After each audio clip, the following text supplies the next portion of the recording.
안녕하세요. 힐링이 되다 TV의 이한일입니다. 오늘은 16강 신체와 뇌의 유대 세 번째 시간을 갖도록 하겠습니다. 오늘은 우리는 어떻게 인간이 되었을까? 또 방어냐 휴식이냐? 치료에 대한 새로운 생각, 그리고 5장을 주로 이렇게 설명하는 부분인 폴리베이갈 시어리에 대해서 한번 다시 리뷰를 하는 시간을 갖도록 하겠습니다. 먼저 16강을 하기 전에 15강에서 다루었던 신체와 뇌의 유대 두 번째에 대한 걸 잠시 살펴보고 16강을 하도록 하겠습니다. 15강에서는 안전과 상호 의존, 또 3단계의 안전 감각, 싸움 도주 반응과 붕괴 상태라는 세 가지 주제에 대해서 말씀드렸습니다. 그래서 안전과 상호 의존이라는 것은 사람의 이 정신 건강에서 가장 중요한 것은 내가 안전하다고 느끼는 거거든요. 근데 이게 안전하다, 이 안전하다는 것은 스스로가 안전한 게 아니고, 이 안전하다고 하는 것이 어떤 진화론적으로는 이 어떤 부족에서, 어떤 공동체에서 안전하다고 하는 것이 서로 이렇게 의미 있게 연결이 돼 있어야 된다. 그리고 만족할 만한 삶으로 연결이 돼야 된다. 그래서 우리가 살아가면서 가장 중요한 것은 소셜 서포트라는 거거든요. 그러니까 우리가 스트레스를 받거나 트라우마가 있을 때 가장 중요한 것은 내가 아무리 스스로 위로를 하려고 해도 이 잘 되지 않고, 오히려 사회적으로 누군가가 관심을 가져주고 지지를 해줄 때 내가 비로소 안전하게 느낀다. 그러니까 이 소셜 서포트라는 것은 단순히 내 옆에 누가 있는 것이 아니고, 내 옆에 있는 그 사람이 내가 이야기하는 걸 듣고, 내가 관심 가지는 걸 같이 보고, 나를 느껴주는 거. 아, 저 사람은 적어도 그 마음에는 내가 항상 존재하고 있구나. 이걸 내가 느낄 때 내가 안전하다고 느끼는 거거든요. 그래서 안전이라는 부분과 상호 의존은 불가분의 관계에 있다. 그러니까 상호 의존하지 않는 안전은 불가능하다. 그러니까 내가 혼자서 숲속에 조용히 있다고 해서 내가 안전한 게 아니고, 내 옆에 있는 누군가가 나를 바라보는 눈길이 아주 편안할 때 내가 안전하다. 이걸 우리가 이제 이해를 하면 좋겠다 하는 부분이고, 그것이 이제 우리가 아이를 양육할 때, 아이가 어릴 때 그냥 내가 애 옆에 있는 것만으로 애가 안전한 게 아니고, 내가 애한테 그 아주 목소리 톤도 편안해야 되고, 눈길도 그 애를 보면서 내가 아주 안전하다는 거를 느끼고, 그리고 그 애에 대해서 내가 끊임없이 관심을 가져줄 때 그 애가 충분히 그 안에 안전하다는 걸 채워지고, 그 상태에서 양육이 되어질 때 그 아이가 정서적으로 안전해진다. 정서적으로 충분히 이렇게 안정된 그런 아이로 성장할 수 있다. 뭐 이렇게 이야기할 수 있을 것 같습니다. 그래서 이런 상호 의존에 의해서 만들어지는 이런 안전은 뭐 병원에서 해결해 줄 수 없다는 거죠. 그걸 콜크 박사는 어떤 의사도 이런 우정이라든지 사랑을 처방해 줄 수 없다. 뭐 이렇게 이야기를 했는데, 결국은 내가 안전하다는 걸 주위 사람들과의 관계를 통해서 만들어지기 때문에, 이 트라우마가 있는 사람들이 가장 큰 문제는 무엇이냐면 주위 사람들하고 건강한 관계를 못 만든다는 거거든요. 그리고 어떤 사람들은 좀 편안한 관계를 누구하고 만드느냐면, 나와 비슷한 경험을 했던 사람, 뭐 어떤 전투를 같이 했거나, 혹은 성폭행을 당했거나, 혹은 고문을 당했거나, 이런 유사한 경험이 있는 사람들만 받아들이고, 뭐 이 16강까지 이제 오기까지 이제 맨 앞에 했던 1강, 2강에 나온 톰 같은 경우, 월남전에 같이 참전했던 전우들끼리는 대화가 되는데, 나머지 사람들은 너희들은 뭐 우리 문제 이해 못 하잖아 하면서 완전히 이렇게 담을 쌓듯이 정상적인 관계를 못 가지는 거거든요.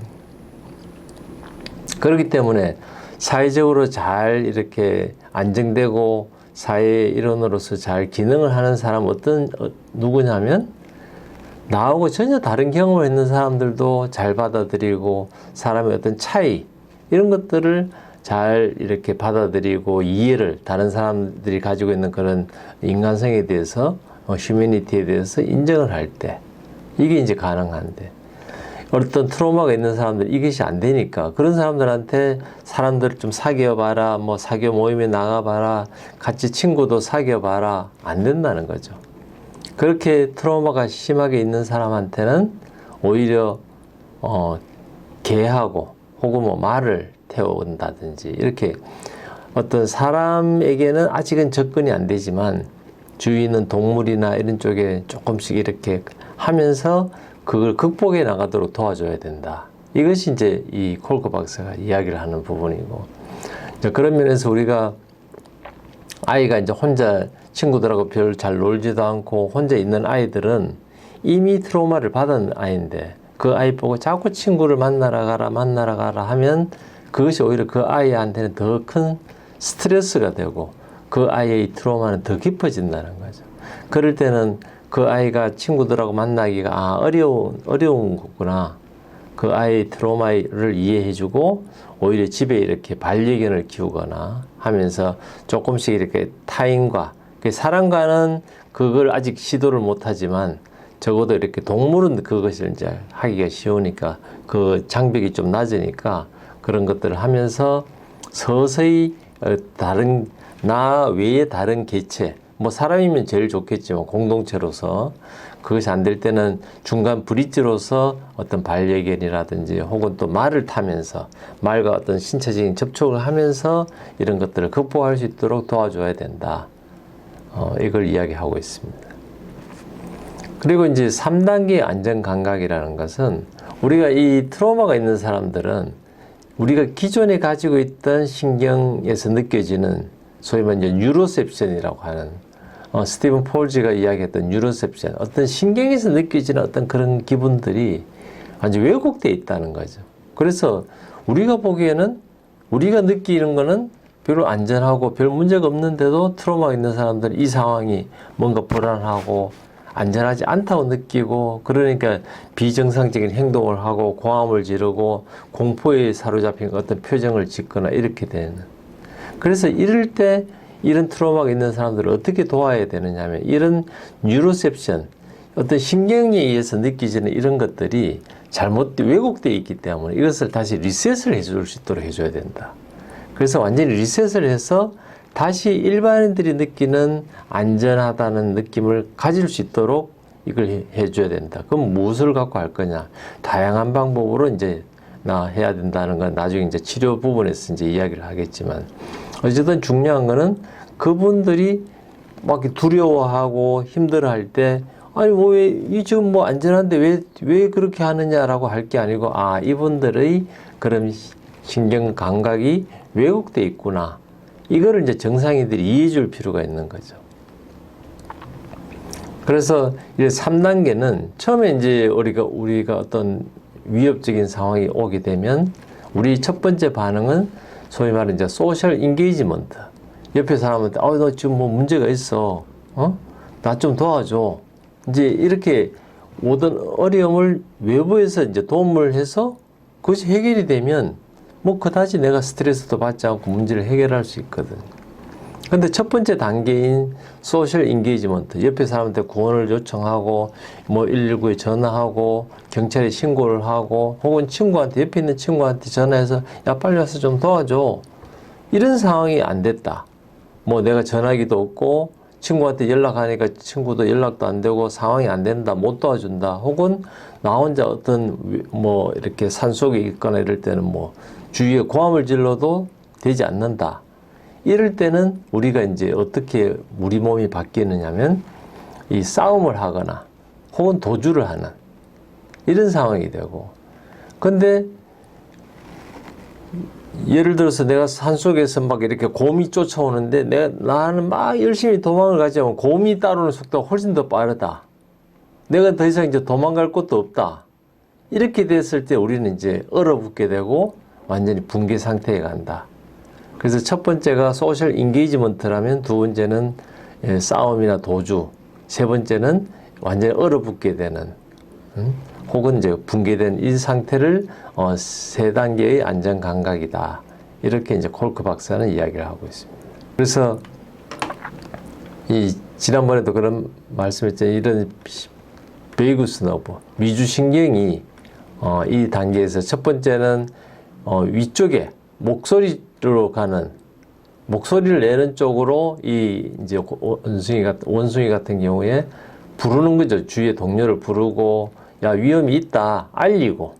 왜냐하면 이 공동체가 같이 또 이 위험한 걸 해결해야 되니까 위험하다 소리를 내고 같이 경고하고 도움을 요청하고 하는 이 단계가 있다면, 이 앞쪽으로 가는 이런 미주신경에 의해서 이것이 이루어지거든. 근데 두 번째는 그것이 안 된다, 주위에서 도와줄 사람도 없고 혼자서 해결해야 된다 할 때는, 그때는 이제 스스로가 막 이렇게 움직일 때는 소위 말하는 이제 이 심파세틱, 그러니까 교감신경에 의해서 움직이는 단계고, 그 다음에 마지막에 이제 무기력하게, 이제는 더 이상 도망갈 것도 없고 내가 대응할 수도 없고 할 때는 내가 등 쪽의 도절 베이구스 콤플렉스라고 하는, 앞쪽이 아니고 등 쪽인 거죠. 이쪽이 이제 앞쪽이라면 이쪽이 이제 입이고 이게 이제 척추뼈가 이쪽에 뒤쪽에 있으니까 이거는 등 쪽으로 가는 신경을 따라서 장까지 내려가게 되고, 앞쪽은 주로 이렇게 목소리가 나오고 목, 그 다음에 식도 쪽으로 이렇게 가는 이쪽이라면 등 쪽으로 내려가는 두 가지의 신경이 있다는 거죠. 그래서 과거에는 그냥 교감신경, 부교감신경의 상황이었다면, 이제는 이 부교감신경으로 이야기하는 그 미주신경이 앞쪽에 있는 배측과 등 쪽에 있는 두 가지로 나누어서 이제 설명하기 시작했다. 이게 이제 폴리베이걸 시어리의 뭐 한 부분이라는 거죠. 그래서 우리가 싸움 도주 반응을 할 거냐, 혹은 붕괴 상태냐 할 때, 우리가 이 싸움 도주의 방향은 주로 이렇게 그래도 포유 동물이 뭐 그래도 적극적으로 한다면, 이 소위 말하는 이제 파충류의 뇌가 보여주는 거는 움직이지 않는 거죠. 그래서 뱀이라든지 이런 것들은 아주 이렇게 구석에서 가만히 있거든요. 그러니까 이게 움직이지 않는 것으로 이 트라우마에 대해서 반응한, 외부의 스트레스에, 외부의 위협에 대해서 반응을 한다면, 그래도 이 최근에 어떤 그 트라우마를 겪었던 사람들은 아직도 내가 막 움직이려고 하죠. 막 고함을 지르고 도망가려고 하고 막. 이거는 이제 소위 말하는 이제 포유류의 어떤 뇌가 보여주는 반응이다. 뭐 이걸 이야기하고 있습니다. 그래서 우리가 이런 소셜 인게이지먼트 시스템이 되지 않았을 때, 우리는 이제 결국은 마지막에는 소위 말하는 파충류의 뇌가 움직이는 것처럼 가게 되고, 그 단계에서는 우리가 이 등 쪽을 따라서 이렇게 소화기관으로 이렇게 횡격막 밑으로 내려가는 장으로 내려가기 때문에 소화기관에서 설사라든지 막 오심구토 소화가 안 되고, 그 다음에 이 심장도 처음에는 막 빨리 뛰다가 지금은 막 이제 오히려 심장도 이렇게 속도가 낮아지고 마치 모든 걸 포기한 상태 같은, 뭐 더 이상 뭐 이렇게 통증도 안 느끼고 완전히 무기력해지는 뭐 그런 단계에 이르는 게 이제 마지막 단계다. 뭐 이렇게 이야기하고 있습니다. 지난 시간에는 신체와 뇌 유대 두 번째 시간을 가졌다면, 이번에는 이제 세 번째 시간으로 우리가 어떻게 인간이 되었을까? 방어냐, 휴식이냐, 혹은 치료에 대한 또 다른 접근 방법, 그리고 이제 폴리베이걸 시어리, 다미주 신경에 대한 이론에 대해서 다시 한번 정리하는 그런 시간을 갖도록 하겠습니다. 소위 말하는 이제 아까 앞쪽에 있는 이런 그 미주신경, 이런 것들은 우리가 이제 목소리와 관련이 있고, 또 이렇게 어떤 얼굴의 어떤 톤, 얼굴의 표정들, 뭐 이런 것들이 이 표시가 되는 거기 때문에, 우리가 소위 말하는 이제 이 남녀가 서로 사귀거나 또 아이를 키울 때, 혹은 어떤 공통적인 뭐 이렇게 공동체에 대항하는 적이 나타났을 때 서로가 막 서로 말로 주고받아야 되고, 또 말로서 협동하고, 뭐 우리가 옛날에는 이제 사냥을 하거나 뭐 농사를 짓고 같이 뭐 농사를 짓거나 공동체가 존재하기 위해서 할 때는 이게 이 말을 많이 하고 서로가 어떤 느낌으로서 서로의 감정을 교류하고 이런 것들이 있을 때는 이 배측에 있는 앞쪽에 있는 이 베이구스 너브, 소위 말하는 미주신경이 그 다음에 우리 몸에 이제 우리가 움직이려면 미주신경만 가지고 되는 게 아니고 이 교감신경도 같이 움직여줘야 되거든요. 그것을 서로 협동해서 이렇게 소위 말하는 이 문제들을 풀어나가는 이제 그렇게 되면서 우리가 안전을 확보하는 그런 일들이 일어나. 근데 우리가 생각해 보면 처음에 이제 아이가 태어났을 때는 전혀 그런 이제 사회적 소위 말하는 소셜 인게이지먼트, 사회적인 이런 관계들이 형성이 안 되거든요.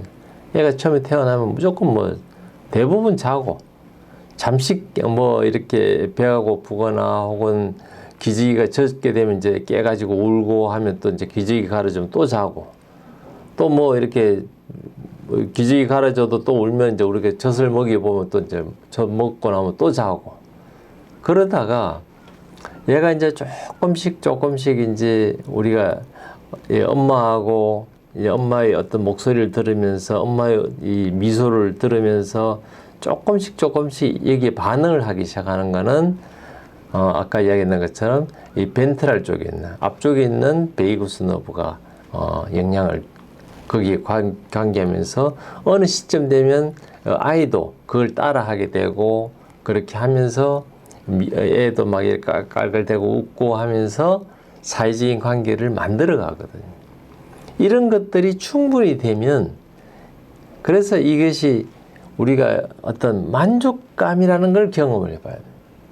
이 만족감을 통해서 또 안전함을 겪어봐야 이것이 나중에 사회생활 할 때 아주 안정감 있는 한 인격체로서 하나의 성인으로서 자라는 데 있어서 가장 중요한 게 이런 미주신경을 통해서 정상적인 어떤 사회적인 관계가 형성되고 그 과정에서 아주 이런 만족감.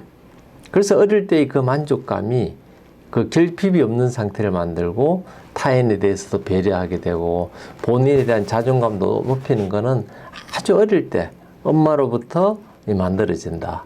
이렇게 이야기할 수 있습니다.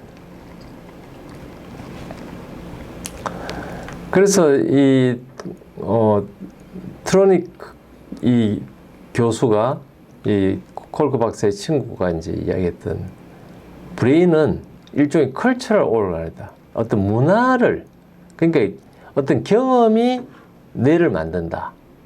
뭐 이런 이야기. 참 어떤 우리가 단순히 뇌라는 것이 인지하고 운동하고 이런 것이 아니고 우리가 보이지 않는 어떤 문화를 그 각각 개인의 어떤 성격을 만들어내는 데 있어서 내가 어떤 걸 경험했느냐에 따라서 만들어진다는 거죠. 그래서 어릴 때 애가 아직 사회성이 소셜 인게이지먼트가 없던 시절에 그저 뭐 먹고 싸고 잠만 자던 애가 서서히 그런 사회성을 키울 때 엄마로부터 듣는 소리가 아주 안정적인 걸 듣고 혹은 엄마로부터 아주 이렇게 좀 편안한 소리를 듣고 표정을 엄마의 편안한 표정을 보고 자란 애들은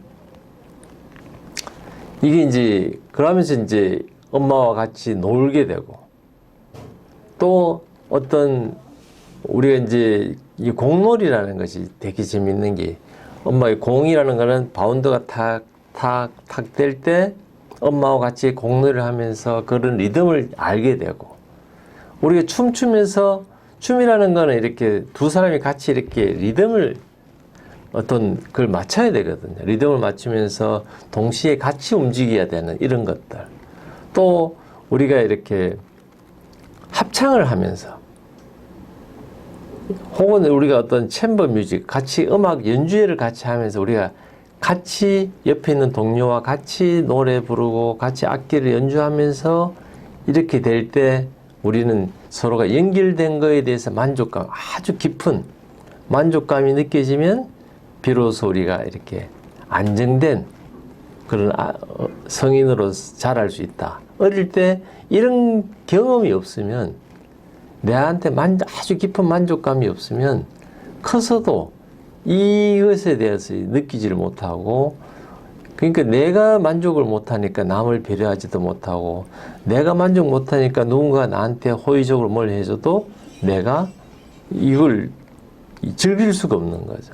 그리고 무엇보다도 커넥션, 안정감이 연결이 안 돼 있으니까 내가 하여튼 뭔가 안전하지 않다고 느끼는 거죠. 근데 그것이 의식적으로 느끼는 게 아니고 무의식에서 느끼기 때문에 내가 그 안정감을 찾으려면 끊임없이 술을 마셔야 되고 마약을 해야 되고 또 다른 게임 중독에 빠지거나 이렇게 되는 거는 어릴 때 그 느끼는 아주 그 깊은 만족감을 느끼지 못하고 또 주위 사람들하고 그런 세이프티, 안전에 대한 연결이 덜 됐을 때 나타나는 거다. 이렇게 이야기를 할 수 있습니다. 그래서 우리가 트로마라고 이야기하는 거는 결국 이런 시스템이 페일됐을 때 되는 거고, 그렇게 됐을 때 실제로 이제 뭐 우리가 그 다음에는 이제 그 등 쪽에 있는 미주신경이 작동을 하게 되는 거죠. 그래서 내가 어릴 때 막 이렇게 나는 지금 기억을 못하지만 어릴 때 누워 있는데 막 이렇게 기지개가 젖어 있고 똥도 싸고 배도 고픈데 누가 도와주지 않았다. 제때 먹이주지 않고, 혹은 내가 막 어떤 생명의 위협을 받았을 때 그 가해자한테 좀 살려달라 할 때 막 좀 배려를 좀 이렇게 된 게 아니고 막 무차별하게 막 구타를 당했다. 혹은 내가 침대에 있는데 엄마의 그 남자친구한테 막 두드려 맞는 소리를 내가 듣고 무기력하게 있어야 될 때, 뭐 그런 거 하다 보면 또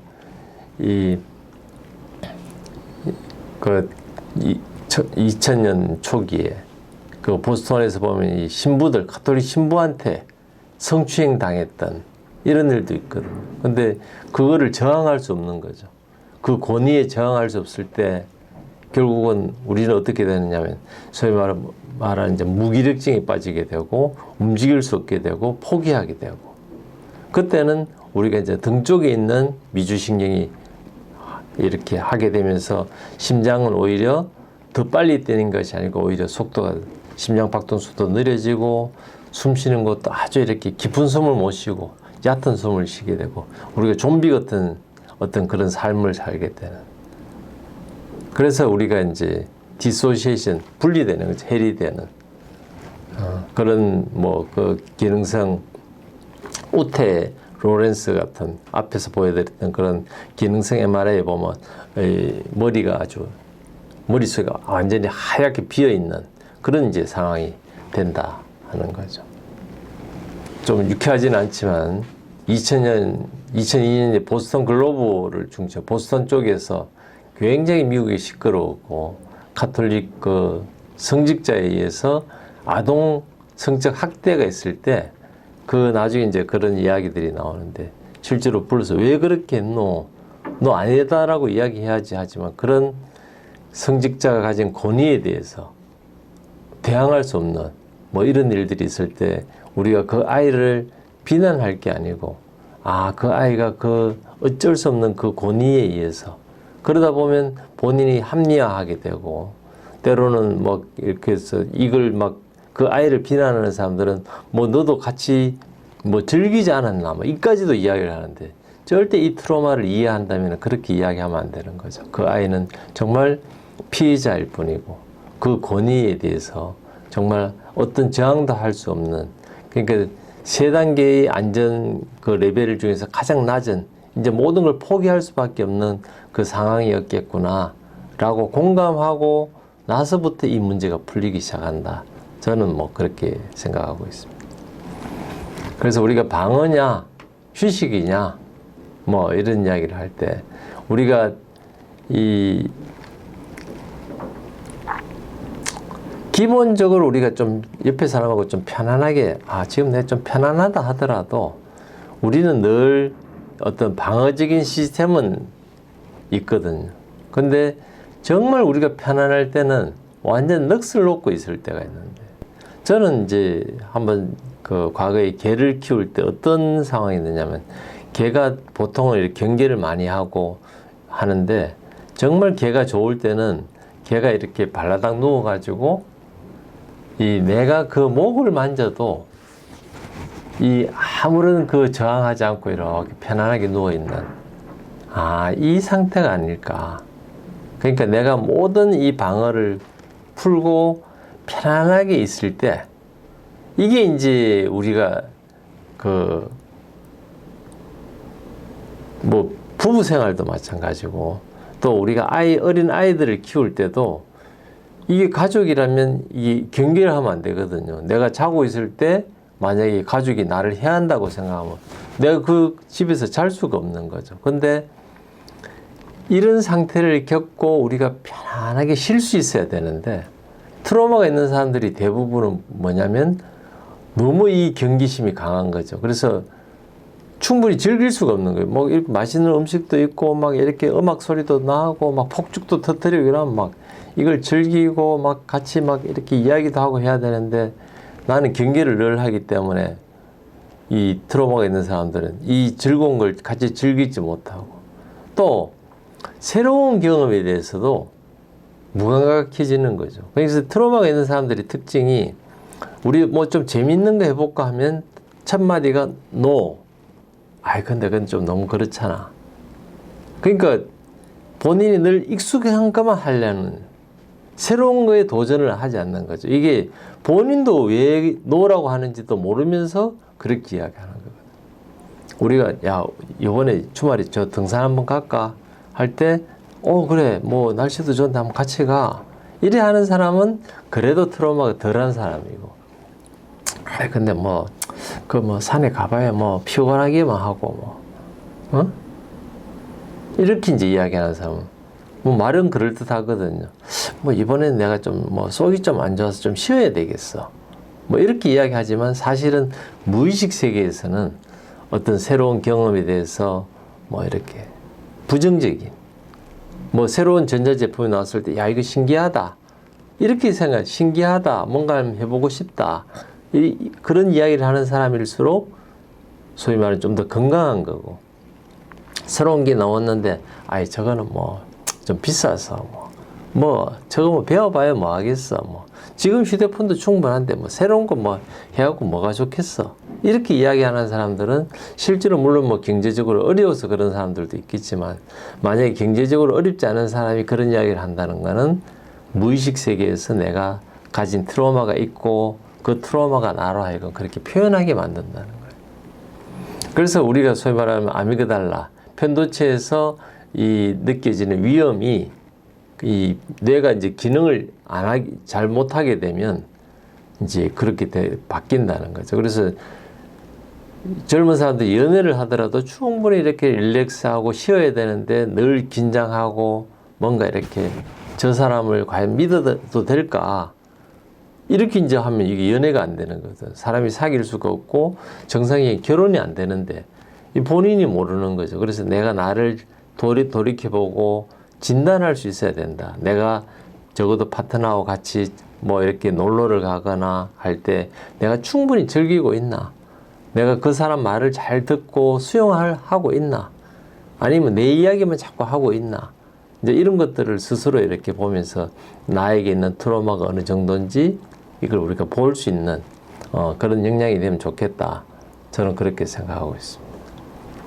그래서 이런 어릴 때 그런 성적인 학대를 당하거나 혹은 케어가 안 되고 막 방치되어 있는 여성들은 이 어른이 됐을 때 어떤 성폭행을 당할 확률이 7배나 더 높다. 그러니까 그런 내가 이것이 안전한지 안전하지 않는지 뭐 이런 것들에 대한 구별이 안 되는 거거든요. 때로는 저항을 해야 될 때 저항도 할 수 없고 그러니까 그러다 보니까 많은 사람들이 그냥 일상적인 사회생활 할 때도 아주 깊은 관계를 이루지 못하고 아주 이렇게 껍데기 같은 겉모습만 이렇게 대화를 하는 거죠. 직장에서도 우리가 이제 뭐 일을 하다 보면 서로가 좀 친해지기도 하고 그러면 저녁에도 같이 회식도 하고 이렇게 하는데 어떤 사람들은 같이 어울리지 못하고 그냥 뭐 그냥 아주 일반적인 관계만 하고 같이 놀러를 가거나 이게 안 된다는 거죠. 그래서 이런 깊은 관계를 가지는 어떤 깊은 관계라는 거는 결국은 우리가 뭐 친한 친구하고는 잠도 같이 잘 수 있고 놀러도 가고 뭐 여행도 가고 응? 이런 것들이 이제 돼야 되는데 이게 트라우마가 있는 사람들한테는 이게 어떤 것이 안전한지 응? 어떤 것이 지금 내가 경계를 해야 되는지 이게 구별이 안 되니까 그러니까 결과적으로 어떻게 되느냐면 어릴 때 그런 트라우마가 있는 사람들 성적 학대를 당하거나 혹은 돌봄 뭐 어머니나 아버지로부터 충분한 사랑을 못 받는 경우는 성인이 돼서 누굴 만나더라도 이게 내가 진짜 경계를 해야 되는지 안 되는지를 모르는 이제 그런 결과로 인해서 뭐 성적 그러니까 강간을 당할 확률이 7배는 높다. 그러니까 그런 환경에 쉽게 노출된다는 거거든요. 그래서 이런 상황들을 이해를 해야 우리가 이제 치료에 대해서도 과거에는 그런 트라우마가 있으면 안정제를 주고 누가 막 액팅아웃하고 막 분노하면 이제 분노 조절 장애가 있으면 분노를 깔아앉히는 뭐 안정제를 주는 식으로 이렇게 치료를 했다면 이런 이 트라우마에 대한 메커니즘, 트라우마에 의해서 우리 몸의 그런 그 미주신경이 어떻게 움직이고 그로 인해서 우리가 어떻게 그걸 회복시켜 줄지를 안다면 이제 치료 방법도 거기에 맞춰서 가야 된다. 그렇게 이제 콜크 박사는 이야기하고 있습니다. 그래서 이제 예를 이제 콜크 박사가 들었던 것 중에 하나가 스티브 그로스라는 사람이 트라우마 센터에서 이제 뭐 그 사람이 하는 일은 이제 가만히 있다가 어떤 칼라볼 이제 우리 이제 해변에 있어서는 이제 뭐 그런 바람만 불면 이제 이렇게 색깔이 있는 그런 공을 가지고 이렇게 누구를 보고 있느냐면 아주 이렇게 구석에서 이제 움직이지 않는 애들 아니면 아주 화가 난 애들한테 뭐 놀자 그래도 안 놀죠. 그 애들은 같이 움직이자 그래도 안 하는 애들 보고 그냥 우연히 막 이렇게 의도적으로 한 게 아니고 우연히 뭐 잘못해서 이렇게 떨어뜨린 것처럼 그 공이 이제 그 애한테 쓱 흘러가게 만들거든. 그리고는 뭐 이렇게 또 좀 뭐 주우려고 그러고 하다 보면 이제 어떨 때는 이제 애가 이제 그 자기한테 온 걸 쳐주고 이제 그러다 보면 또 한 번 또 보내주고 그러면서 눈이 마주치면 웃고 그러면서 이런 공놀이를 가지고 그런 리듬을 조금씩 회복시켜 주면서 그 아이가 결국 소위 말하는 소셜 인게이지먼트 시스템을 회복할 수 있도록 하는데 크게 필요한 게 아니고 막 그런 거창한 게 아니고 그 애가 있을 때 그냥 옆에서 이렇게 공을 우연히 툭 떨어뜨리면 그 애가 이렇게 보고 뭐 또 이렇게 아무리 정신과적인 문제가 있는 애라도 누가 미안하지만 공 좀 줄래? 혹은 뭐 말을 하지 않더라도 자기한테 왔는 공을 또 이렇게 던져주면 또 이렇게 또 한 번 이렇게 장난 걸면서 이렇게 그 리듬을 회복시켜주는 이제 이런 예를 들면서 진짜 우리가 어떤 트라우마에 있는 그 정신과적인 문제가 있는 사람들에 대해서 치료를 하는 거에 대한 이제 예를 스티브 그로스라는 사람의 행동을 통해서 이렇게 이야기를 하고 있습니다. 그래서 이 어떤 트라우마가 있는 사람들한테 막 앉아가지고 이제 나는 어떻게 해서 트라우마를 받았는지 나는 어떻게 극복을 했는지 내 생활이 어떻게 힘든지 이렇게 막 이야기하는 것도 도움이 되지만 실제로는 더 좋게는 그 트라우마가 있는 사람들이 대화를 나누기 전에 싹 세팅이 된 데서 하는 게 아니고 그 트라우마 있는 사람들도 이제 거기 어떤 집단 치료를 하기 위해서 왔지만 같이 우리 앉기 위해서 의자를 좀 같이 좀 들어줄래요? 뭐 책상 좀 같이 좀 할까요? 이렇게 하면서 같이 움직이게 하는 거예요. 혹은 뭐 이렇게 뭐 탁자를 리드미컬하게 이렇게 탁탁탁탁 치면서 자 같이 이거 한번 쳐봅시다. 이렇게 리듬을 회복시켜주는 이런 게 오히려 더 나을 수 있다. 그러니까 우리가 치료에 대해서 생각을 좀 달리 해야 된다. 그러니까 이 치료라는 것은 결국은 이 우리가 공동체 안에서 같이 서로가 이렇게 세이프 안전에 대해서 서로 주고받을 수 있어야 되고 그런 것들이 서로 교통을, 우리 미주신경의 어떤 그런 목소리, 또 어떤 얼굴의 표정, 어떤 리듬, 귀에서 들리는 거, 이런 것들이 같이 이렇게 움직이면서 이것이 돼야 된다. 그래서 이런 것들을 알아야 이 치료에 이걸 반영을 해야 사실은 치료가 회복이 되지, 그냥 뭐 약을 쓴다고 해서 그렇게 안 되거든요. 그래서 우리가 이 치료에 대해서 이해하려면 왜 이 사람들이 그런 행동을 하고 어떤 부분이 트라우마가 있는지를 이해를 해야 된다. 뭐 이렇게 이야기할 수 있습니다. 그래서 우리 학교 시스템에서 우리가 이제 학교에서는 막 성적에 포커스를 두니까, 지금 한국도 마찬가지인 게 이제 체육 시간이라든지 음악, 미술 이런 것들이 선택사항으로 갔는데, 이것이 아이들이 정서에 얼마나 중요한지를 안다면, 특히 이런 같이 합창을 하게 하고, 또 막 이렇게 운동을 같이 하는 거, 또 휴식을 가지고, 또 막 그 놀이, 그 노는 자체가 주는 거, 이런 막 이렇게 막 깔깔대고 웃도록 하고 애들끼리 막 장난치게 하고 하는 이런 것들이 본인의 세이프티는 혼자 하는 게 아니고 옆에 사람과 같이 하는 거거든. 그것도 옆에 사람의 표정을 보고 옆에 사람의 목소리를 보고 이런 분위기에 따라서 내가 안전한 걸 느끼기 때문에, 이것이 어릴 때 성장 과정에서 충분히 느껴야 나중에 이렇게 건강한 사람으로 되는데, 지금 우리 학교에서는 그저 성적에만 관심이 있고, 만약 어떤 애가 좀 반항적이고 뭐 애가 좀 구석에 이제 뭐 말도 안 하고 이래 있으면 뭐 쟤는 좀 문제가 좀 있는 애야, 이렇게 치부하지만, 어떤 아이도 내가 문제 있기를 원하는 사람은 아무도 없거든. 나도 하고 싶은데, 나도 잘하고 싶은데 그것이 안 되니까 그냥 구석에 있고, 그것이 안 되니까 오히려 남을 괴롭히는, 그래서 우리가 지금 이제 학폭이라고 이야기할 때, 정말 그 옆에 친구를 괴롭히는 그 아이는 나쁜 짓을 한 거죠, 사실은.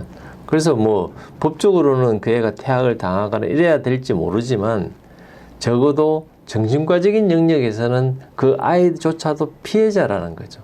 그것이 누구의 피해자냐? 어릴 때 돌봄을 받지 못하고, 어릴 때 관심을 갖지 못하고, 어릴 때 그런 깊은 레벨의 어떤 만족감을 못 느꼈을 때 그 아이가 학교를 가면 학폭의 학폭을 일으키는 문제의 아이로 바뀌어 있다는, 그 아이도 피해자일 뿐이지 그 여자는 단순히 옆에 친구를 괴롭힌 가해자로만 있는 게 아니거든요. 이것이 우리가 트라우마에 대해서 이해를 해야 되고, 그래야 어떻게 치료를 하고 어떻게 회복시켜 줄 줄을 안다. 이렇게 이야기를 할 수 있습니다. 그래서 콜크 박사는 그래서 이제 어떤 요가 같은 프로그램, 그래서 아주 이렇게 정서적으로 안정이 되게 만들고, 그 다음에 다른 사람을 어떻게 타치하면서 이렇게 그런 몸이 서로 이렇게 부딪히고 타치가 되면서 그런 것들이 회복이 되고, 혹은 어떤 연극 프로그램 같은 거, 뭐 콜크 박사가 이제 시도를 했던 것들 중에 하나는 이제 이런 거죠. 그 다음에 어떤 성폭력을 당한 사람에게 대해서 가라데 같은, 우리로 따지면 태권도 같은 거를 해서 어떤 그 상황이 있을 때 어떻게 극복할지를 몸으로 막 직접 하면서 트라우마를 극복하게 해주는 거. 그래서 우리 몸이 막 어떤 감각에 대한 것들을 자극하면서 이게 이제 회복시켜주는 또 다른 접근법인 거죠. 과거에는 그냥 약으로서 이렇게 하고 심리 상담하고 이랬다면, 오히려 적극적으로 움직이게 하고 소리를 듣게 하고 같이 합창하게 하고, 그래서 실제로는 합창하는 이 음악이 단순히 그냥 음악 하는 게 아니고 트라우마의 회복에서 굉장히 중요하다는 거죠. 왜냐하면 이 노래를 한다는 것은 내 입으로 노래가 나오고 또 내 귀가 들으면서 회복이 되고, 그게 말하면서 노래를 부르면서 회복이 되고 노래를 들으면서 회복이 되고, 그런 점에서 굉장히 우리가 어떤 뭐 가곡이라든지 혹은 교회를 다니는 사람들은 그 찬송가를 그 부르고 그것도 혼자 부르는 게 아니고 같이 부를 때 이것이 치유 효과가 훨씬 더 높다. 이걸 우리가 이야기할 수 있습니다. 그래서 이런 우리가 정상적으로는 이 랩타일 그 브레인이죠. 이 뇌간 어릴 때 이것이 굉장히 이렇게 잘 안전한 가정에서 또 충분히 엄마와 부모와 어떤 애착 관계가 형성이 되면 정상적인 이제 우리가 이제 대뇌 피질이 이렇게 발달을 하고 이런 데 비해서 어릴 때 이제 무시당하고 성적인 학대를 당하고 고통을 받게 되면 여기서 더 이상 발전하지가 않으니까 더 이상 성장이 안 되니까 그 다음 우리가 정말 해야 되는 어떤 굉장히 이렇게 어떤 사고가 생각들이 굉장히 경직되어 있고 유연하지 못하고 그 다음에 어떤 감각들 또 이 운동신경도 발달을 못하는 거죠. 그래서 트라우마가 있는 사람들은 실제로 체육 활동도 잘 못하게 되고 또 때로는 듣는 것도 안 되고 또 느끼는 맛도 음식에 대한 맛도 훨씬 떨어지고 그 사람으로서 느껴야 되는 그런 즐거움이 어릴 때 정말 즐거움을 만족감을 느낄수록 음식 맛도 풍부하게 느끼고 영화를 봐도 아주 그 감동도 더 많이 받고 이 경치를 봐도 훨씬 더 느끼는 것이 이 정말 어떤 즐거움이 더하는데 트라우마가 있는 사람들은 음식 맛도 아주 조금밖에 못 느끼고 보이는 것도 아주 그렇게 즐겁지 않고 뭔가 새로운 것도 못하고 이제 이런 상황이라는 걸 우리가 이해를 하고 조금씩 그런 리듬이라든지 그런 맛을 더 느낄 수 있도록 그거를 채워주도록 하는 것이 치료의 가장 중요한 부분이다. 뭐 그렇게 이야기를 할 수 있습니다. 그래서 그런 앞에서도 그런 말씀드렸지만 소셜 인게이지먼트를 액티베이션 시키는 거 요가라든지 뭐 이런 것도 있고 또 하나는 이제 바텀업으로 하는 그런 우리 몸에 이제 그런 뭐 때로는 마사지를 받기도 하고 우리 몸이 하는 그런 활동을 통해서 하는 것도 있고 제가 잘못 이야기했는데 어떤 요가라든지 이런 개인의 어떤 바텀업의 어떤 방법 어느 양쪽으로 하더라도 결국 우리가 다미주 그 이론을 통해서 우리 몸이 이렇게 뇌에서 느끼는 것이 우리 몸이 어떤 식으로 반영이 되고 우리 몸에서 느끼는 것이 뇌로 어떻게 가는지를 그래서 이제 뇌와 우리 신체가 어떻게 연결되어 있고 어떻게 서로 영향을 주고 받는지를 이제 알게 되면서 치료에 대해서도 새로운 이해가 되고 또 새로운 방법들이 만들어지고 있다. 이렇게 이야기를 할 수 있습니다. 그래서 이런 결국은 서양의학에서는 그냥 뭐 약으로 그냥 진단이 되면 거기에 맞는 그냥 처방을 했다면 이제 동양의학에서 가지고 있는 많은 이제 그런 것들이 있죠. 그래서 뭐 이렇게 명상을 하거나 혹은 또 뭐 요가를 하거나 그 다음에 뭐 여기 뭐 기공 같은 뭐 그런 것들도 있고 여러 가지가 있는데 결국 어쨌든 그런 이 궁극적으로는 어떤 공동체에서 어떤 관계를 갖다가 잘 이렇게 정진시키고 또 내가 느끼는 이 위협이 정상적으로 진짜 위험한 걸 위험하게 느끼고 위험하지 않는 걸 위험하지 않다고 느낄 수 있는 이런 것들도 그런 감각도 회복시켜 줘야 된다. 그래서 결국은 우리 몸에 어떤 스코어로 남아있는 것들이 그런 트라우마의 기억들이 우리 장에 심장에 이렇게 남아있거든요.